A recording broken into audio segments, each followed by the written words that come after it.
মীরা আর রাইসা দুজনে রুমে বসে গল্পগুজব করছে। হঠাৎ রাইসার ঘরের জানলায় কেউ একজন ঢিল ছুঁড়ে দিয়ে চলে যায়। রাইসা এগিয়ে গিয়ে দেখে ঢিলের সাথে একটি কাগজ মোড়ানো, যাতে লেখা আছে, আমি জানি তোমার সন্তান কোথায় আছে। যদি তোমার সন্তানকে এক্ষুনি পেতে চাও, এক্ষুনি রূপসা ব্রিজের নিচে চলে এসো। রাইসা ব্যাপারটা মীরাকে গিয়ে জানায়। মীরা রাইসাকে একা যেতে দিতে চায় না, তাই দুজনে মিলেই রওনা হয়। ওদিকে সোহাগ মির্জা বলে, মোনা কোথায় তুমি? মোনা চিৎকার করে ডাকতে থাকে সোহাগ মোনাকে। মোনার মেজ বোন জুলি সোহাগের চিৎকার শুনে বেরিয়ে আসে। জুলি বলে, এ কি সোহাগ মির্জা, এখানে কি মনে করে আসলেন? সোহাগ মির্জা বলে, তোমার বোন কোথায় জুলি? জুলি বলে, আমার বোন? হা, কোন বোনের কথা বলছেন আপনি? সোহাগ মির্জা বলে, প্লিজ জুলি বলো তোমার আপু কোথায়? জুলি বলে, আমার আপু? তা হঠাৎ আমার আপুকে আপনার কি দরকার পড়লো? সোহাগ মির্জা বলে, সেটা তোমাকে আমি পরে বলবো, এখন তোমার আপুকে একটু ডেকে দাও, তার সাথে আমার কিছু কথা বলার আছে। জুলি বলে, সরি, আমার আপু এখন বাসায় নেই, আর যদিও থাকতো আপনার সাথে কখনোই কথা বলতে চাইতো না। সোহাগ মির্জা বলে, কেন? জুলি বলে, কেন সেটা আবার জানতে চাইছেন? ভুলে যাবেন না সোহাগ মির্জা, আপনার জন্য আমরা আমাদের বাবাকে হারিয়েছি, ছোট বোন দিনাকে হারিয়েছি। সোহাগ মির্জা বলে, তোমরা ভুল বুঝছো আমাকে। জুলি বলে, আমরা ভুল বুঝছি? যেটা নিজের চোখে দেখেছি সেটাও কি ভুল? সোহাগ মির্জা বলে, হ্যাঁ হ্যাঁ ভুল, তোমরা ভুল বুঝেছো আমাকে। সেদিন আমি দিনাকে অত্যন্ত সুন্দরভাবে বুঝিয়েছিলাম। আমি যখন চলে যাই তখন স্যান্ডি তোমাদের বাড়িতে ঢোকে। আমার পুরো বিশ্বাস সেই রাতের ঘটনার জন্য স্যান্ডি দায়ী। জুলি বলে, মিথ্যা বলবেন না সোহাগ মির্জা, দিনা নিজে আমাদেরকে ফোন করে বলেছিল আপনি ওকে ভালোবাসেন, বিয়ে করতে চান। সেদিন আপনিই আমাদের বাড়িতে ছিলেন আর ওর সাথে। সোহাগ মির্জা বলে, আমি এমনটা কিছুই করিনি, আমি তো জানতামই না দিনা আমাকে ভালোবাসে। আমি তো শুধু ওকে বোঝাতে চেয়েছিলাম আমি মীরাকে ভালোবাসি আর মীরাকে বিয়ে করতে চাই। জুলি বলে, আমি বিশ্বাস করি না। সোহাগ মির্জা বলে, তুমি বিশ্বাস না করলেও এটাই সত্যি। ভেবেছিলাম তুমিও অন্তত আমাকে বিশ্বাস করবে, কিন্তু না, তুমিও মনার মতোই আমাকে ভুল বুঝলে। আরে ও তো আমার ফ্রেন্ড ছিল, স্কুল কলেজ ভার্সিটি একসাথে আমরা পার করেছি। ও আমাকে বুঝলো না? তুমি কিভাবে বুঝবে? দিনাকে আমি শুধুই ছোট বোনের মতো দেখতাম। দিনার সাথে এমন কিছু আমি কল্পনাও ভাবতে পারিনি। আমি জানতামই না দিনাকে রেপ করে খুন করা হয়েছিল, তোমাদের অসুস্থ বাবাকে খুন করা হয়েছিল। কারণ নিউজটা আমি দেরিতে পাই, আর পাওয়া মাত্রই আমি ছুটে এসেছিলাম, কিন্তু তোমাদেরকে পাইনি। তোমাদের বাড়িতে আদালত কর্তৃক সিল করে গিয়েছিল, ব্যবসায় ডুবে গিয়েছিল তোমার বাবার, সবার ঋণ আমি পরিশোধ করি, তোমাদের বাড়িটা আমি নিলামির হাত থেকে বাঁচাই। আর তোমরা কি না? জুলি বলে, এর সবই আপনার নাটক, আমাদের কাছ থেকে আপনজনদের কেড়ে নিয়ে আবার দয়া দেখাতে কে বলেছিল আপনাকে? সোহাগ মির্জা বলে, সবই কি দয়া? আচ্ছা, তোমাদের দয়া দেখিয়ে আমার কি লাভ? আমি যদি এতই খারাপ হব তাহলে কেন তোমাদের জন্য ভাববো? জুলি ভেবে দেখে, সত্যিই তো, এটা তো ভেবে দেখেনি। সোহাগ মির্জার কি লাভ ছিল আমাদের উপকার করার? তাছাড়াও উনি তো আমার দিকে কখনো খারাপ নজরে তাকায়নি। সোহাগ ঘুরে চলে যাচ্ছে, জুলি সোহাগকে ডাক দেয়। জুলি বলে, সোহাগ ভাইয়া। সোহাগ পিছনে জুলির দিকে ঘুরে তাকায়। জুলি বলে, ভাইয়া আমি আপনাকে বিশ্বাস করছি, এখন খুব দেরি হয়ে গেছে। মোনা আপু প্রতিশোধ নেওয়ার জন্য মীরা আপু আর রাইসাকে কৌশলে রূপসা ব্রিজে নিয়ে গেছে। সোহাগ মির্জা বলে, কি বলছো কি তুমি? জুলি বলে, হ্যাঁ ভাইয়া, আপু ওদেরকে মেরে ফেলবে। সোহাগ মির্জা বলে, তোমার আপুকে আটকাও জুলি। জুলি মোনাকে ফোন করে কিন্তু ফোনটা বন্ধ পায়। জুলি বলে, মোনা আপুর ফোনটা বন্ধ ভাইয়া, আমাদেরকে ওখানে যেতে হবে। মীরা বলে, কে আপনি? আমাদের এভাবে বেঁধে রেখেছেন কেন? মোনা মীরার চুলের মুঠি টেনে ধরে। মোনা বলে, আমি কে সেটা জানতে চাস? তোর জম আমি। মীরার মাথায় হাতের বন্দুকটা দিয়ে অনবরত আঘাত করতে থাকে মোনা। রাইসা বলে, প্লিজ মোনা আপু, আমার ভাবিকে তুমি ছেড়ে দাও, মারতে হয় আমাকে মারো। মোনা বলে, মরবার এত শখ তোর? ঠিক আছে, আগে তোকেই মারবো। মীরা বলে, না, আমাকে মারো, ওকে ছেড়ে দাও। রাইসা বলে, না আমাকে। মীরা বলে, না আমাকে। মনা রেগে যায়। বাস, অনেক হয়েছে, আজ তোরা দুইজনই মরবি। তোদের মৃত্যু এতটা যন্ত্রণাদায়ক হবে যে দাফন করার জন্য শরীরের একটা হাড়ও খুঁজে পাওয়া যাবে না। মনা মীরার দিকে তাকায়। আগে তোকেই মারি। বন্দুকটা নিয়ে মীরার সামনে ধরে, তারপর 1 থেকে 10 পর্যন্ত গুনে গ্যাচাং করে মীরার বুকে একটা গুলি বসিয়ে দেয়। তারপর মনা তার গুন্ডাগুলোকে ডেকে মীরাকে জাহাজে উঠিয়ে দেয় আর গুন্ডাগুলোকে বলে, যাও গিয়ে মাঝ নদীতে ফেলে এসো ওকে। গুন্ডাগুলো মাঝ নদীতে মীরাকে গিয়ে ফেলে দিয়ে মনাকে ফিরে এসে জানায়। মনা তখন একটা বিজয়ীর হাসি দিয়ে চিৎকার করে বলে, সোহাগ মির্জা, আমার বোনের সাথে যা করেছিস আমি তার প্রতিশোধ নিতে পেরেছি। রূপসা নদীর মাছগুলো তোর বউকে ছিঁড়ে ছিঁড়ে খাবে। তারপর রাইসার দিকে বন্দুকটা ধরে। জুলি এসে বন্দুকটা ধরে উপরের দিকে ঘুরিয়ে দেয়। মনা বলে, জুলি তুই এখানে? জুলি বলে, এ তুমি কি করছিলে আপু? মনা বলে, প্রতিশোধ নিচ্ছিলাম। জুলি বলে, কোথাও একটা ভুল বোঝাবুঝির সৃষ্টি হচ্ছে আপু। মনা বলে, কি বলতে চাস তুই? জুলি বলে, আপু আমার মনে হয় সোহাগ ভাইয়া নির্দোষ। মনা ঠাস করে জুলির গালে একটা থাপ্পড় বসিয়ে দেয়। মনা, তুই কি বলছিস জানিস? জুলি বলে, হ্যাঁ আপু, আমি যা বলছি ভেবেই বলছি। সোহাগ এসে রাইসার বাঁধনটা খুলে দিয়ে রাইসাকে জড়িয়ে ধরে। সোহাগ মির্জা বলে, তুই ঠিক আছিস তো বোন? রাইসা বলে, ভাইয়া।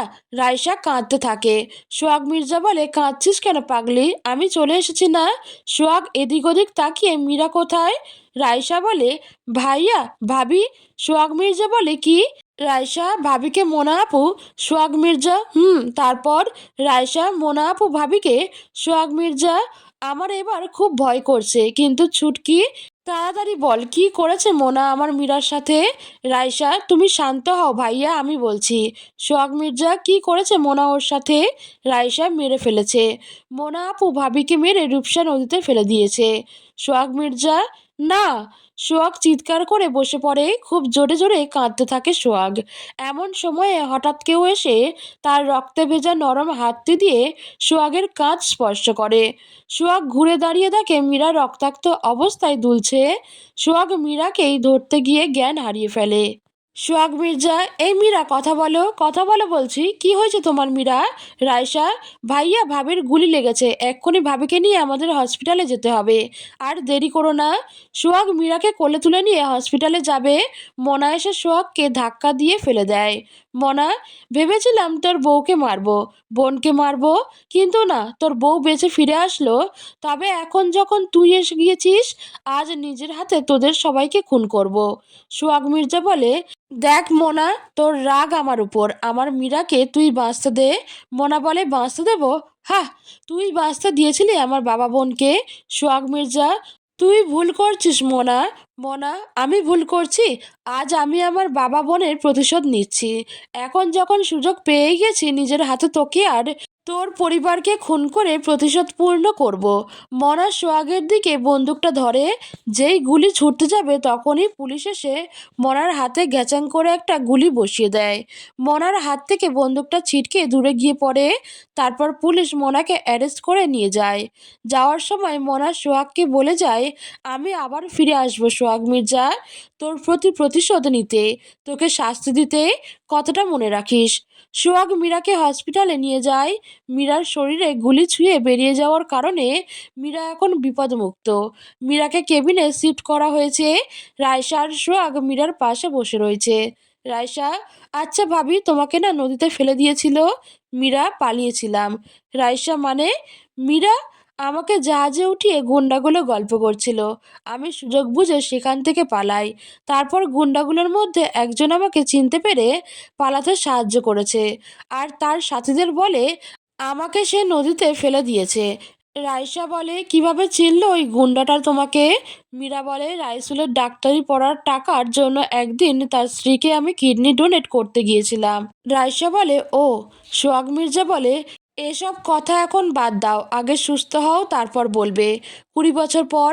মায়া, হা। রুষা, হাসছিস কেন মায়া? মায়া, কি করব বল? তোর এই গল্পটা শুনে আমার মুভি মুভি লাগছে। রুষা বলে, সেই তো, তোর বিশ্বাস হলো না, এই জন্যই তো বলতে চাচ্ছিলাম না। মায়া, না না, বল তারপর কি হলো? রুষা, আমি আর কিছু বলবো না, তোর বিশ্বাস হলো না তো, যা ভাগ।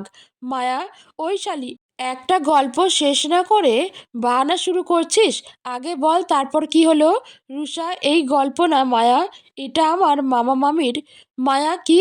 রুষা, মা আমাকে এই গল্পটা ছোটবেলা থেকেই শোনাতো। আমার মামা মামি এখন আর একসাথে থাকে না। মায়া, মানে? রুষা, বাদ দে ওসব কথা। এখন জলদি চল তো, অফ টাইম শেষ। দেরি করলে ডাক্তার মাহির এসে তোর ব্যান্ড বাজাবে। মায়া, ওই এক যন্ত্রণা। লোকটার কাছে পৃথিবীর প্রত্যেকটা মানুষ ভালো, শুধু আমি ছাড়া। যখন তখন শুধু আমাকে জ্ঞান দেয়। রুষা, কারণ তোর কাজগুলো এমন যে তোকে জ্ঞান না দিলে হয় না। মায়া, জ্ঞান কি মা কম দেয়? তবুও কি ভেবে যে মেডিকেল পড়তে পাঠালো? আমি তো অ্যাডমিশন টেস্টেও ফেল করার কত চেষ্টা করেছিলাম, কিন্তু কি করতাম? ওই মায়ের বজ্জাতটাকে এসে যে আরে খাতার উপর হুমড়ি খেয়ে পড়ছিল, বজ্জাতটাকে দেখাতে গিয়ে নিজেই ফেঁসে গেছি। কপাল আমার সেই ডাক্তারি পড়তে আসা লাগলো। রুষা, ওভাবে বলিস না মায়া। স্যার কত ভালো, আমাদেরকে বকে তো ভালোর জন্যই।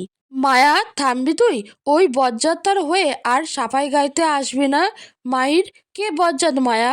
হঠাৎ মাহিরের কণ্ঠস্বর শুনে মায়া তাকিয়ে দেখে মাহির সামনে দাঁড়ানো। মাহিরের চোখ দুটো রাগে গজগজ করছে। ভয়ে মায়ার হাত পা ঠান্ডা হয়ে যাচ্ছে। মাহির, রুষা ক্লাসে যাও। Rusha, okay sir. মাহির, দাঁড়াও মায়া, তুমি কোথায় যাচ্ছ? মায়া, আপনি বললেন তো ক্লাসে যেতে। মাহির, কানে কি সমস্যা আছে তোমার? মায়া, কেন স্যার? মাহির, আবার বলছো কেন? মায়া, সরি স্যার। মাহির, সরি কিসের জন্য? মায়া, আর কখনো আপনাকে কিছু বলবো না। মাহির, তোমার মধ্যে শিক্ষা দীক্ষার খুব অভাব। শিক্ষকদের কিভাবে সম্মান দিতে হয় সেটাও জানো না। মায়া, স্যার আমি আসলে। মাহির, কি? শোনো মেয়ে, এটা লাস্ট। নেক্সট টাইম যেন এভাবে কোনো শিক্ষকদের নিয়ে বলতে না শুনি, মনে থাকবে? মায়া মাথা কাত করে হ্যাঁ বলে। মায়ের ধমক দিয়ে আবার জিজ্ঞেস করে, মুখে বলো, মনে থাকবে? মায়া বলে, জি স্যার। মায়ের, এবার ক্লাসে যাও। আজ সোহাগের জন্মদিন। মীরা বাড়িতে অনেক ভালো ভালো রান্না করেছে। যা যা খেতে সোহাগ পছন্দ করে তার সব। রান্নার শেষে মীরা খাবারগুলো নিয়ে বাইরে আসে। কিছু সুবিধা বঞ্চিত পথশিশু বসে আছে খাবারের অপেক্ষায়।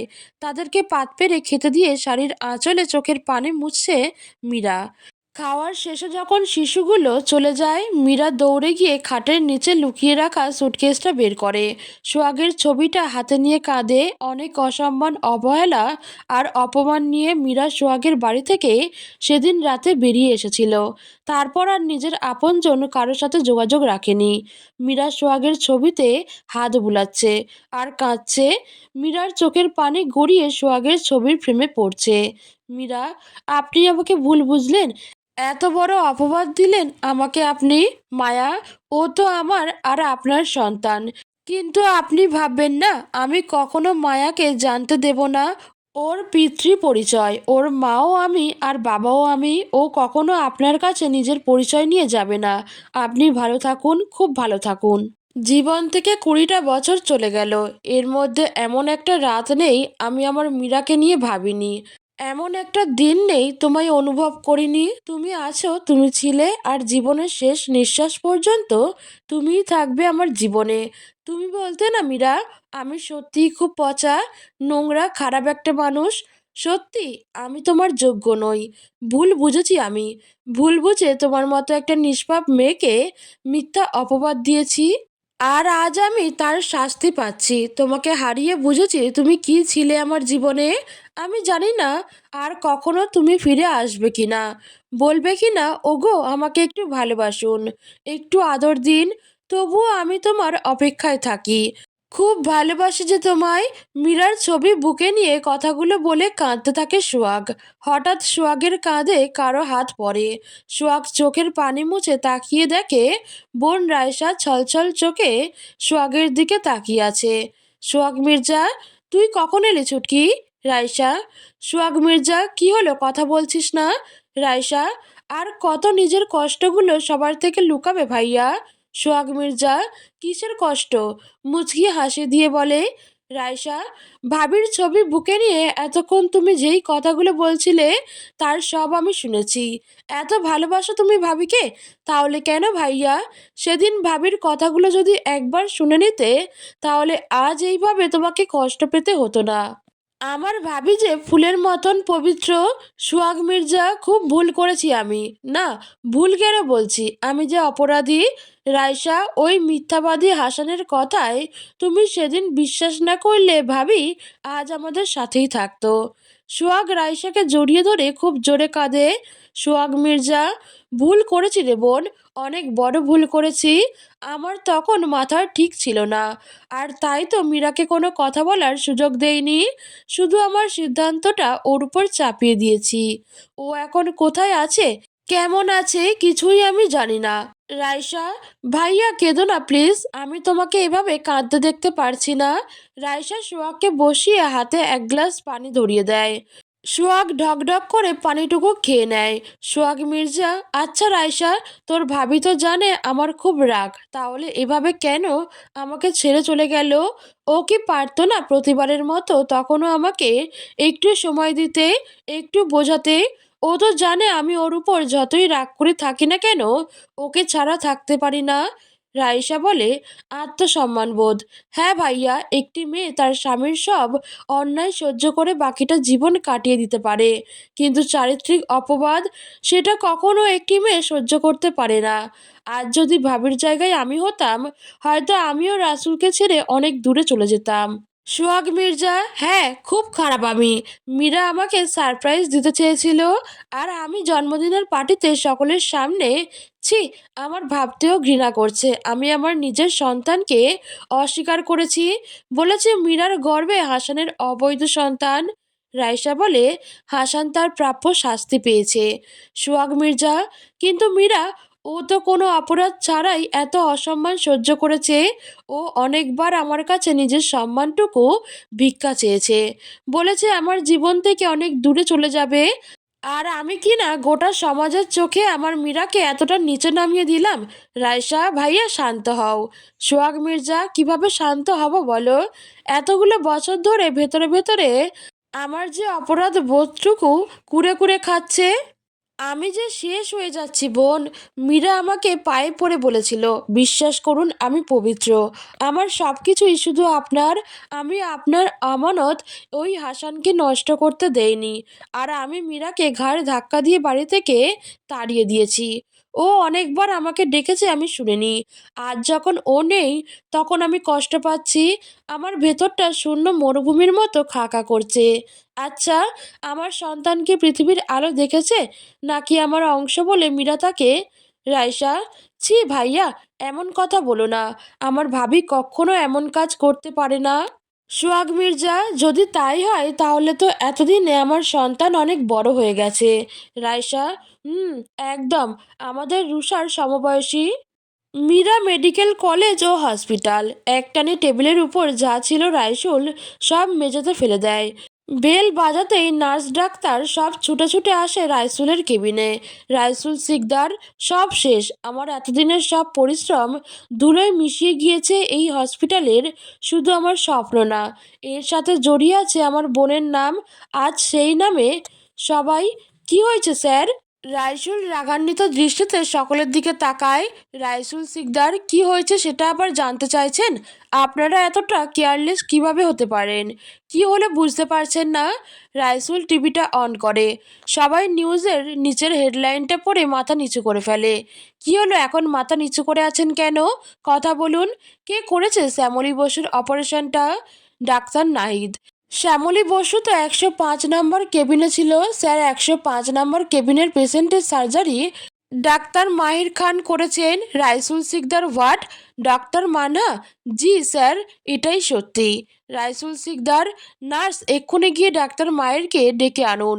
নার্স গিয়ে ডাক্তার মাহিরকে ডেকে আনে। হুট করে মাহির ক্লাস ছেড়ে চলে যাওয়ার ক্লাসের সব স্টুডেন্টরা অফ টাইম পালন করছে। কেউ ক্যান্টিনে যায় তো কেউ যার যার কাজ নিয়ে ব্যস্ত। মায়া গিয়ে হসপিটালের পেশেন্টদের খোঁজ খবর নিতে থাকে। তারপর হাঁটতে হাঁটতে রাইসুলের কেবিনের কাছে চলে আসে। সেখানে অনেক চিৎকার চেঁচামেচির আওয়াজ শুনে ব্যাপারটা বুঝতে কেবিনের বাইরে উকি দেয়, আর দেখে মাহির বকা খাচ্ছে।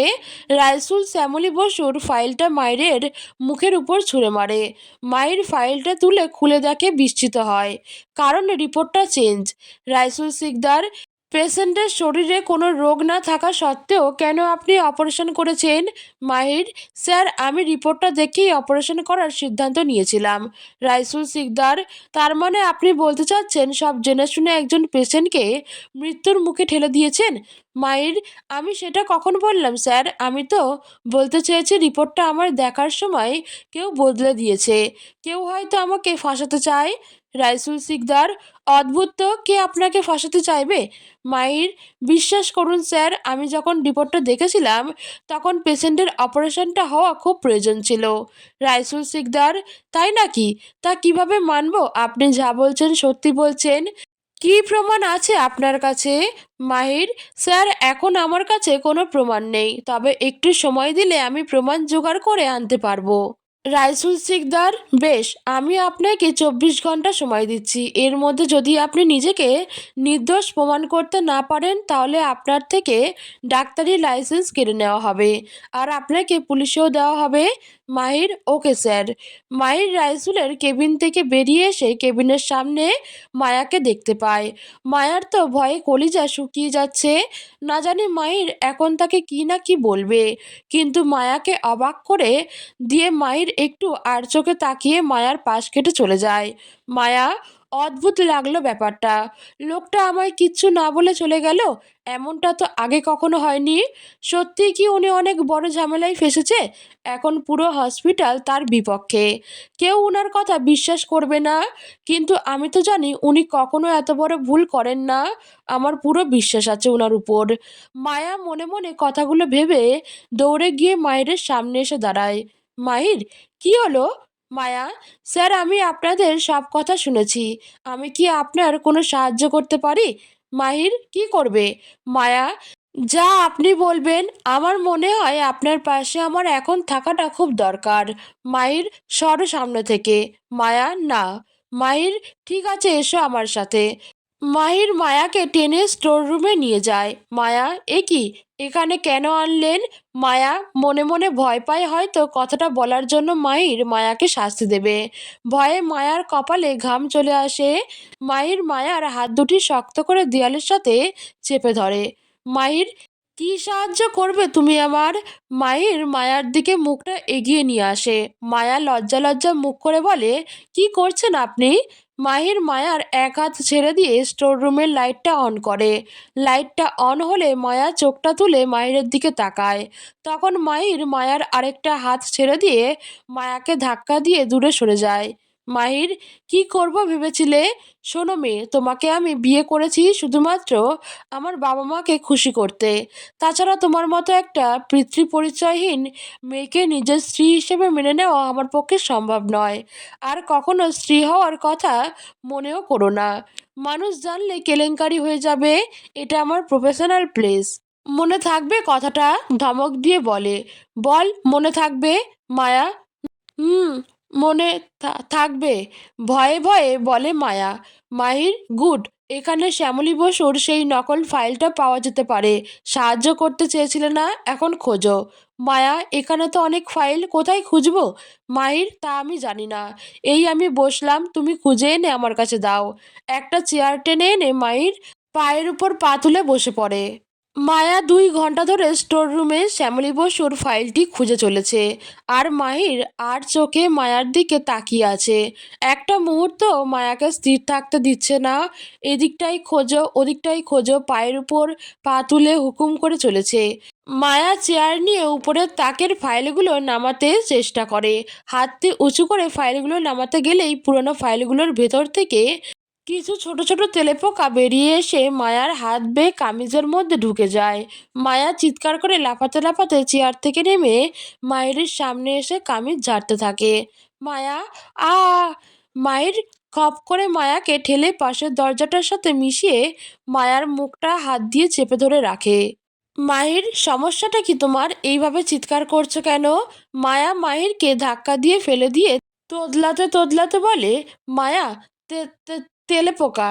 মাহির: হোয়াট? তেলেপোকা মায়ার কামিজের মধ্যে পিঠের দিকে চলে যায়। মায়া উল্টো ঘুরে মায়েরকে ইশারায় দেখায় যে সে হাতে পাচ্ছে না। মাহির দেখে খেয়াল করে, হ্যাঁ সত্যি মায়ার কামিজের মধ্যে কিছু একটা দৌড়াদৌড়ি করছে। তাই আর কিছু না ভেবেই মাহির মায়াকে টেনে বুকের সাথে মিশিয়ে নেয়। মায়ার ঘাড়ের উপর থেকে আলতো করে চুলগুলো সরিয়ে দিয়ে কামিজের মধ্যে হাত ঢুকিয়ে দেয়। তারপর হাতিয়ে তেলেপোকা ধরে বের করে আনে। আচমকা মাহিরের এমন আচরণে মায়া হতভম্ব হয়ে যায়। গলা থেকে কোনো স্বর বের হয় না। মাহিরও বুঝতে পারে মায়ার থেকে অনেকটা দূরে সরে দাঁড়ায়। পাশের পড়ে থাকা অনেকগুলো ফাইলের মধ্যে চোখ যেতেই শ্যামলী বসুর নামটা দেখে ফাইলটা টেনে তোলে মাহির। মাহির, পেয়েছি। এক্ষুনি ফাইলটার থেকে ফিঙ্গারপ্রিন্ট রিপোর্ট বের করতে হবে। তাহলেই জানা যাবে হসপিটালে আর কে কে এই ফাইলটা স্পর্শ করেছে। আর এই হসপিটালের এমন কে আছে যে আমাকে ফাঁসাতে চায়। মায়া, আপনাকে কেউ কেন ফাঁসাতে চাইবে? মাহির, সেটা জেনে তোমার কি কাজ? যাও এখান থেকে। মায়া মুখটি ফ্যাকাশে করে চলে যাবে বলে স্টোর রুমের দরজাটা খুলছে, যা জ্যামে আটকে আছে। মাহির, কি হলো, যেতে বলছি না তোমাকে? মায়া, স্যার দরজাটা খুলতে পারছি না। মাহির, একটা দরজা খুলতে এত ঢং? চোখ পাকিয়ে মায়াকে সরতে বলে মাহির দরজাটা টেনে দেখি সত্যিই খোলা যাচ্ছে না। মাহির, ও সিট, আমি তো ভুলে গিয়েছিলাম। মায়া, কি স্যার? মাহির, দরজাটা একবার বন্ধ করলে বাইরে থেকে ধাক্কা না দিয়ে খোলা যায় না। মায়া, তাহলে এখন কি হবে? মাহির, জানি না, আমার ফোনটা কেবিনে রেখে এসেছি, নইলে স্নিগ্ধাকে ফোন করতাম। মায়া, সমস্যা নেই স্যার, আমার কাছে ফোন আছে, আমি এক্ষুনি রুষাকে ফোন করে আসতে বলছি। মায়া রুষাকে ফোন করে। রুষা ফোনটা রিসিভ করে হ্যালো বলে, আর কিছু বলার আগে মায়ার ফোনটা বন্ধ হয়ে যায়। মায়া হ্যালো হ্যালো করে তাকিয়ে দেখে ফোনটা বন্ধ। মাহির, কি হলো? মায়া, ফোনে চার্জ নেই, বন্ধ হয়ে গেছে। মাহির, সারাদিন ফোনে কি এমন করো যে চার্জ থাকে না? প্রচণ্ড বকা খায় মাহিরের কাছে মায়া।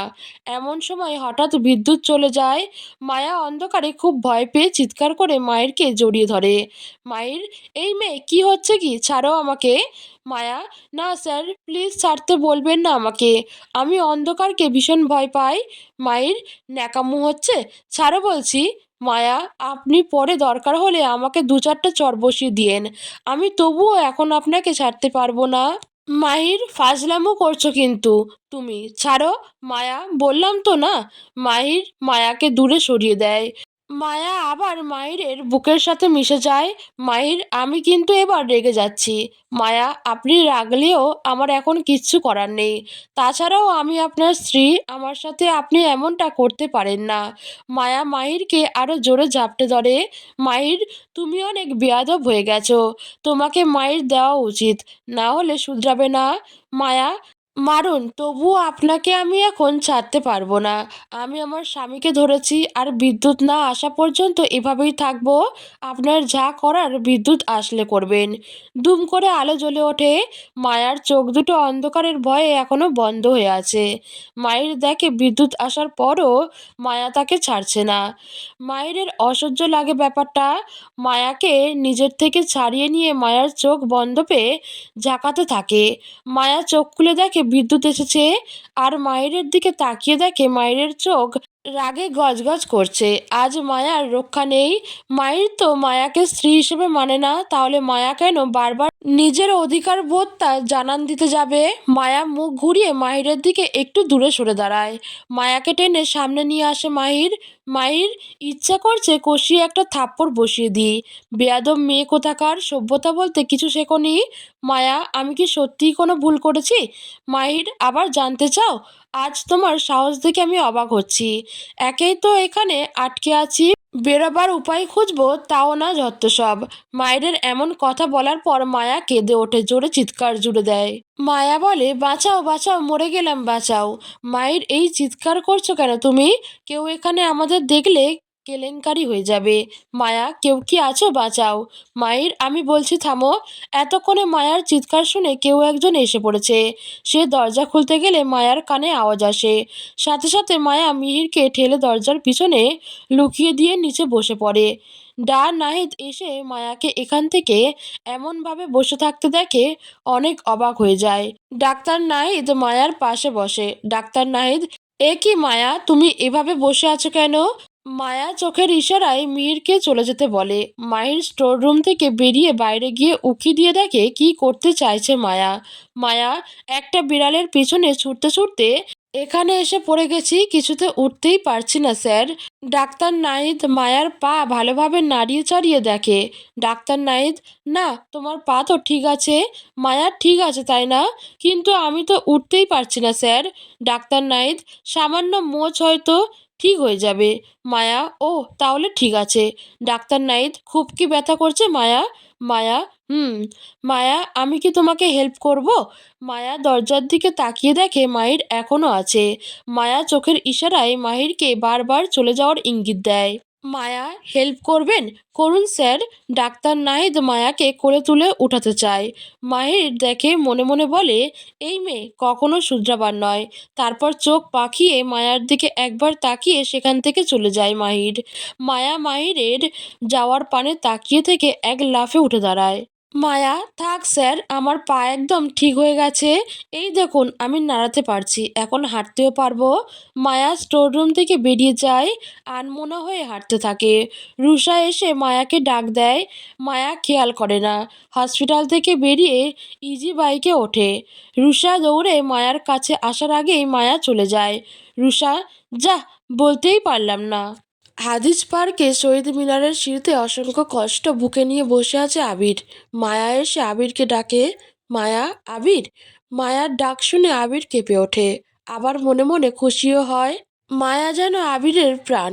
এতদিন পর মায়ার মুখে নিজের নামটি শুনে আবিরের হারানো সেই মুহূর্তগুলো আবার চোখের সামনে ভেসে আসে। একটা সময় কত চেষ্টা করত আবির মায়ার মুখে একটাবার ভালোবাসি শব্দটা শোনার।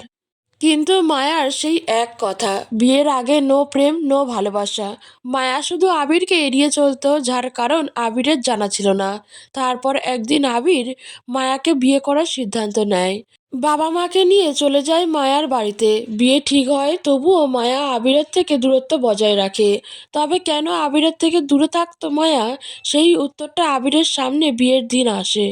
কিন্তু সেদিন বাবা মাকে খুশি করতে গিয়ে আবির বিয়ের আসর ছেড়ে চলে যায়। আর যখন ফিরে আসে তখন খুব দেরি করে ফেলে। মায়াকে বিয়ে করে নিয়ে যায় মাহির। আবিরের থেকে অনেক দূরে। বিয়েটা কিভাবে হলো, মায়া কেমন আছে, কিছুই আবির জানতো না। তবে যেদিন জানতে পারলো সেদিন থেকে আবিরের মনে একরাশ আশার কিরণ জেগে উঠল। আবির উঠে দাঁড়িয়ে ধীর পায়ের গতিতে মায়ার সামনে আসে। চলো চলো চোখ দিয়ে মায়ার মুখ পানে এক দৃষ্টিতে চেয়ে থেকে ভাবে, এই সেই মায়া যার ভেতর থেকে টানে অনবরত। মায়া, কেন ডেকেছিলেন আমাকে? আবির, তোমাকে খুব দেখতে ইচ্ছে করছিল তাই। মায়া, আমাকে দেখার অধিকার আপনি অনেক আগেই হারিয়েছেন। আবির, বিশ্বাস করো মায়া, আমি তোমাকে এখনো খুব ভালোবাসি। মায়া, আর আমি আমার স্বামীকে ভালোবাসি। আবির, কিন্তু সে তো তোমাকে ভালোবাসে না। মায়া, একদিন বাসবে। আবির, কখনো বাসবে না, কারণ সে স্নিগ্ধাকে ভালোবাসে। মায়া, সব খোঁজ খবর নিয়েই এসেছেন দেখছি। আবির, না মানে? মায়া, থাক, আর বলতে হবে না। আমি জানি আমার স্বামী কাকে কতটা ভালোবাসে, সেটা নিয়ে আপনার না ভাবলেও চলবে। আবির, কিন্তু মায়া। মায়া, আমারটা আমি বুঝে নেব। আশা করছি দুইবার আমার সাথে আর কোনো যোগাযোগ রাখার চেষ্টা করবেন না, বলে মায়া উল্টো ঘুরে চলে যায়। আর মায়ার যাবার পানে আবির তাকিয়ে থাকে অনেকক্ষণ। আবিরের যে আজ কোনো অধিকার নেই মায়ার উপরে। তাহলে কিভাবে আটকাবে? মায়া বাড়ি ফেরার আগেই মাহির এসে বসে আছে। সোফায় বসে বসে পা নাচাচ্ছে আর ভাবছে মায়াকে কিভাবে শাস্তি দেওয়া যায়। এত বড় সাহস, আমার সামনে ডাক্তার নাহিদের কোলে উঠতে যাওয়া। ওকে তো আমি, কিরিং কিরিং, কলিং বেলের আওয়াজ। এসেছে নবাব নন্দিনী, ওকে আজ কিছু একটা করতেই হবে। মাহির দরজাটা খুলে মায়াকে কোলে তুলে নেয়। আচমকা মাহিরের এমন আচরণে মায়া বিস্মিত হয়ে মাহিরের মুখের দিকে তাকিয়ে থাকে। মাহিরের বাবা মাও ব্যাপারটা দেখে, মুচকি মুচকি হাসে। মায়াকে রুমে নিয়ে গিয়ে খাটের উপরে ফেলে দেয় মাহির। তারপর বলে, মাহির, তোমাকে মেরে মেরে সোজা বানানো উচিত। মানুষের কোলে ওঠার এত শখ? মায়া, আপনি তো নিজেই উঠালেন। মাহির, আর একটাও কথা বলবে না, বেয়াদব মেয়ে। মায়া কিছু বুঝে উঠতে পারে না, শুধু মুখ কালো করে মাহিরের দিকে তাকিয়ে থাকে। মাহির, আমি কখনো কোনো মেয়ের গায়ে হাত তুলিনি, কিন্তু আজ ইচ্ছা করছে তোমাকে পিটিয়ে শায়েস্তা করতে। মায়া, দেখুন আপনি সবসময় আমার সাথে এভাবে কথা বলতে পারেন না। মাহির, আমি কার সাথে কিভাবে কথা বলবো সেটা তুমি আমাকে শিখিয়ে দেবে? মায়া, আমি সেটা বলিনি। মাহির, তা কি বলেছো? মায়া, কিছু না। মাহির, তোমাকে সত্যিই আমার মারতে ইচ্ছা করছে। লাজ লজ্জা কিছুই তোমার মাঝে নেই, আমার সামনে বলে ডাক্তার নাইদের কোলে উঠবা? মায়া, ও এই জন্য? আসলে ওটা তো মাহির, ওটা কি? তখনই মাহির ফোনটা বেজে ওঠে। মায়া কিছু বলতে যাবে, মাহির মায়াকে থামিয়ে দিয়ে ফোন রিসিভ করে। মাহির, হ্যাঁ স্নিগ্ধা বলো। ওপাশ থেকে মাহির, আরে বাহ, তুমি যে এই ড্রেসটা পরবে তাতেই তোমাকে সুন্দর লাগবে। মাহির, হ্যাঁ আমি আসছি, 10 মিনিটের মতো সময় লাগবে। মাহির, ওকে রাখছি, বাই। মাহির ফোনটা রেখে মায়ার দিকে তাকায়। মাহির, তোমাকে আমি পরে দেখে নেব বলে মাহির চলে যেতে লাগে। মায়া পিছন থেকে বলে ওঠে, মায়া কোথাও যাচ্ছেন? মাহির পিছনে ফিরলে মায়া মাহিরের রাগী চোখ দুটি দেখে ভয়ে ভয়ে বলে, না মানে আপনি তো স্নিগ্ধা ম্যামের সাথে বের হবেন, বাবা মা যদি জিজ্ঞেস করে কি বলবো? মায়া মাহিরকে রাগী দৃষ্টিতে তাকিয়ে থাকতে দেখে, মায়া, ঠিক আছে আমি বলে দেব ইমার্জেন্সি পেশেন্ট দেখতে হসপিটালে গেছেন। মাহির এগিয়ে এসে মায়ার হাত দুটি ঘুরিয়ে পিছনের দিকে শক্ত করে চেপে ধরে। মাহির, তোমার সমস্যাটা কি বলো তো? শুধু কি মিথ্যা বলতেই শিখেছো? মায়া, না আমি আসলে। মাহির, থাক, তোমার মুখ থেকে আর কোনো কথা আমার শুনতে ইচ্ছে করছে না। আমি স্নিগ্ধার সাথেই রাইসুল স্যারের বাসায় যাচ্ছি, মির্জা প্যালেসে, তার শালার জন্মদিনের পার্টিতে। বাবা মাকে সেটাই বলো। মায়া মাথা নাত করে হ্যাঁ বোধক উত্তর দিলে মায়ের হাতটি ছেড়ে দিয়ে চলে যায়।